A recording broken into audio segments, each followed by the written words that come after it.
As an enthusiast of all things spooky, I thought it might be fun to share my own haunted house experience with you all.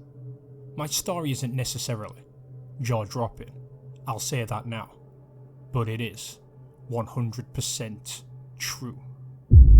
Everything I am about to describe took place from June of 2019 through to June of 2020. I was 19 years old when it all started. I'd been dating my now ex-boyfriend for nearly 5 years at the time. Naturally, we felt that it was finally time to leave the comfort of our parents' homes and move out on our own together.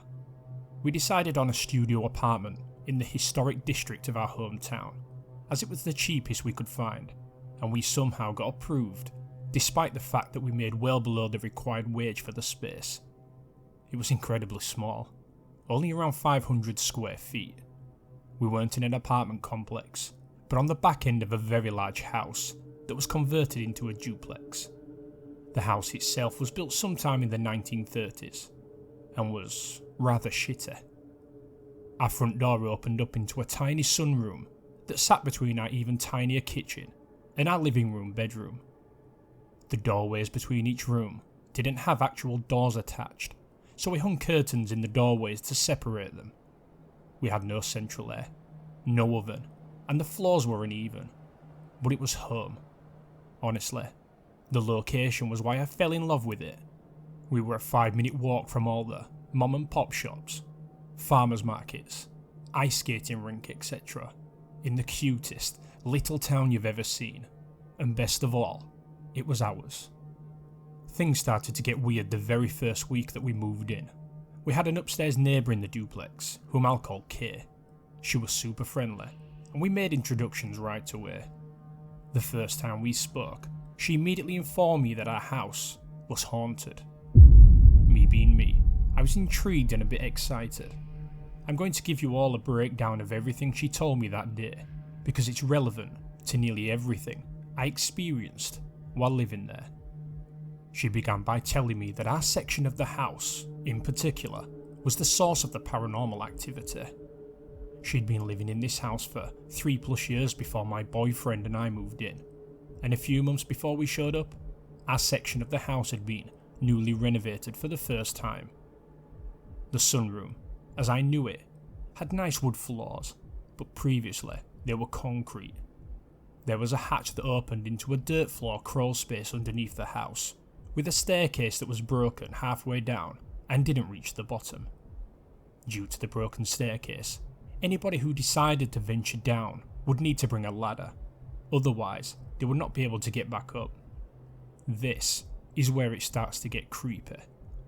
On one of the walls down there, painted in a red substance, were the words, "Good Girl," and a few red handprints to match. Kay actually showed me a photo of this to back up the authenticity of what she was telling me. This immediately gave me very uncomfortable kidnap and torture vibes. Who knows what somebody could have been up to down there back in the early 1900s. I'm solidly convinced that something horrible happened down there, and that is the origin of whatever presence occupies that house. During the renovation, the hatch was completely sealed off and covered by the new flooring. This is when, according to Kay, things started to get weird. She started noticing cabinets in a kitchen opening and closing on their own, mysterious footsteps, seeing things move across her room in the corner of her eye, just big nopes all around. I quickly stopped being excited and instead became a little nervous. This was my new home after all. Things started happening almost immediately and grew worse over time. My boyfriend was a skeptic and did not take anything seriously, but I certainly did. Almost every night, between 1 and 3 AM, I would hear light knocking on our front door in the sunroom. One knock at a time, very slowly. It would continue until somebody got up to check the door, and the moment I would walk through the doorway into the sunroom, it would abruptly stop. Our trash can was also in the sunroom. Periodically, throughout each day and night, I would hear the unmistakable sound of the lid opening and the trash bag rustling, as if something were being thrown away.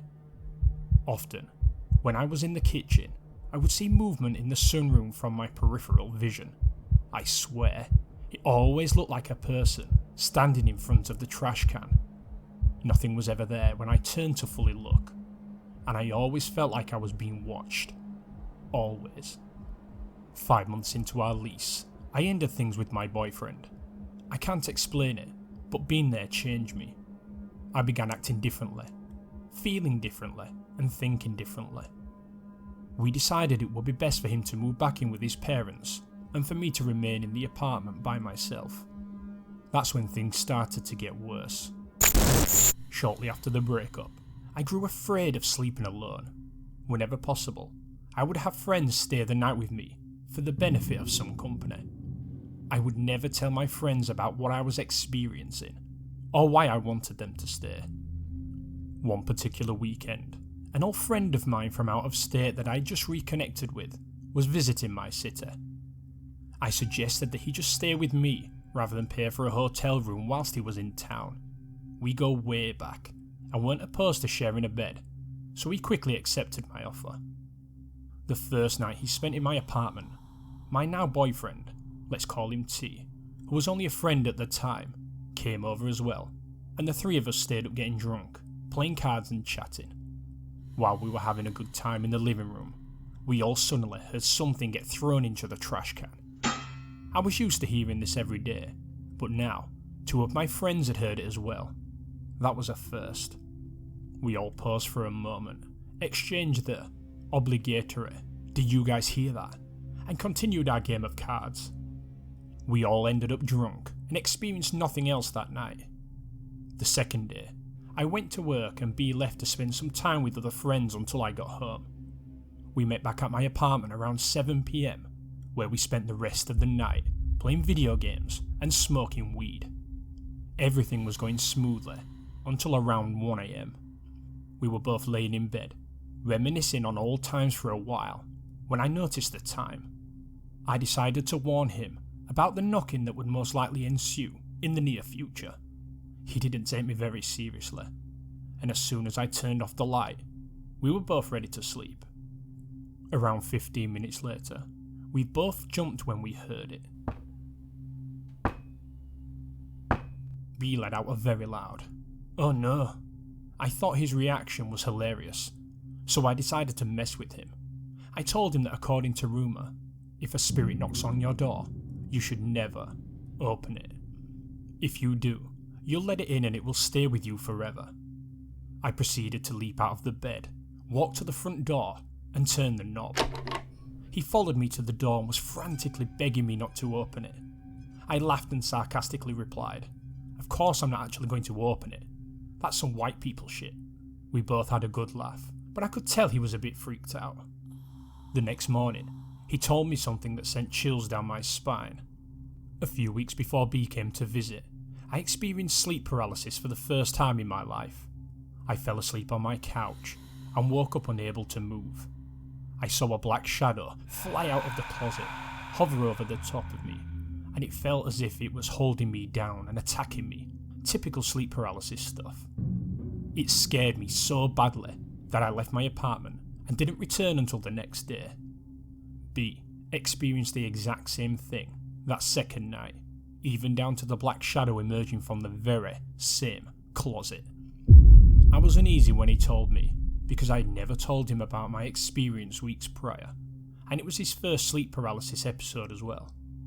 It was most likely an unsettling coincidence, but it is relevant though, because it scared the hell out of me. I started genuinely attempting to get rid of the ghost, or whatever it was, because my fear had reached a new level.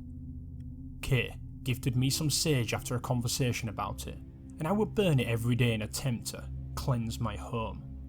I would also often smoke weed and, as dorky as it sounds, try to make friends with the spirit in my apartment. It became somewhat of a ritual for me. Get high, walk around the place with sage, speak out loud and say things such as, "Okay, spirit ghost, whatever you are, could you maybe just leave me alone? Or coexist without the spooky stuff? Can we just be chill, please? I'm just a 20-year-old girl. My name is Jay. I'm by myself, and you really freak me out. Let's just be cool. We're cucumbers, bruh. I swear I will leave as soon as my lease is up, but I'm stuck here. I'm sorry that I'm in your space. Please, stop scaring me. Thanks, bud. Of course, to nobody's surprise, my goofy and informal pleas for a truce with this spirit got me nowhere. In fact, things just seemed to escalate from there. I was terrified. I literally tried to tune out of all the freaky stuff by overloading my senses 24/7, blasting my television, wearing headphones, staring at my phone, playing video games, and getting stoned out of my mind. Nothing worked. I would always notice the paranormal activity, no matter how hard I tried to tune it out.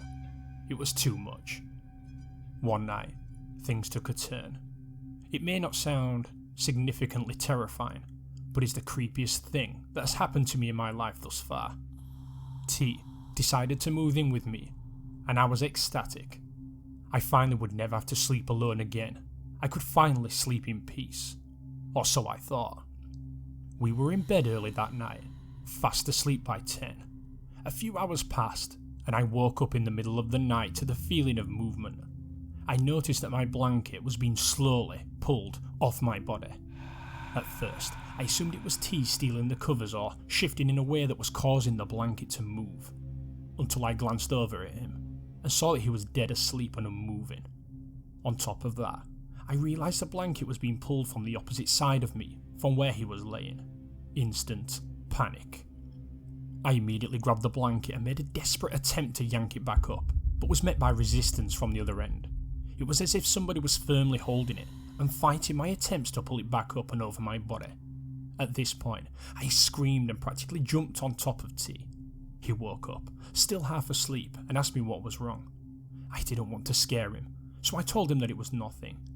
He rolled over to go back to sleep, and I laid there utterly frozen with fear for nearly an hour before I was able to drift back off to sleep somehow. I stopped trying to rid myself of the spirit, and I never experienced anything like that again. The next few months were entirely occupied by the standard, more mundane happenings: the knocking, the trash can, feeling of being watched and seeing things, etc.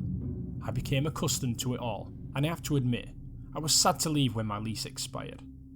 I know that there are many people out there who have seen things that would put my story to shame, full apparitions and hearing voices, etc. All in all, the haunting that took place in my apartment could have been much worse. I look back now at my time spent there, and I miss it. It was very much an adventure. My life changed, and I changed as a person, more during my year in that apartment than at any other point in my life.